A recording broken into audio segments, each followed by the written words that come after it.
When my daughters were younger, we used to watch nature videos together at night. And one of their favorite ones was about fish that you find in the deepest, darkest parts of the ocean. In that video, we learned that if you drop a stone in the ocean, it starts to sink down away from the sunlight into cold water.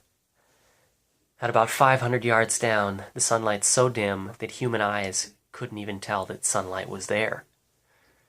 At about 2 miles down, a stone dropped in the ocean would reach something called the abyssal plain, which is just a big empty space on the bottom of the sea where sunlight never reaches. There's only like a handful of submersibles that can even reach down that far. But if our stone was falling in the right place in the Pacific, it would tumble past the abyssal plain and into a deep gash in the Earth's crust called the Mariana Trench.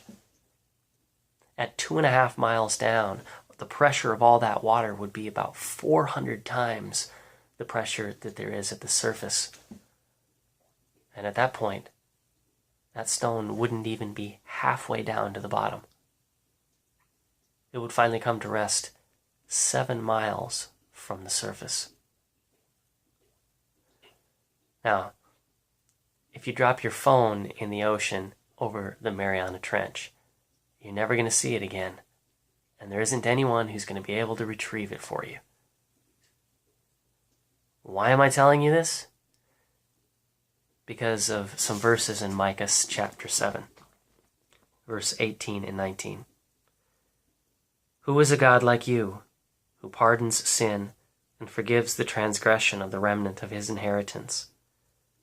You do not stay angry forever, but delight to show mercy. You will again have compassion on us. You will tread our sins underfoot and hurl all our iniquities into the depths of the sea. Micah looked forward to the forgiveness God promised. And in Jesus, we have received that.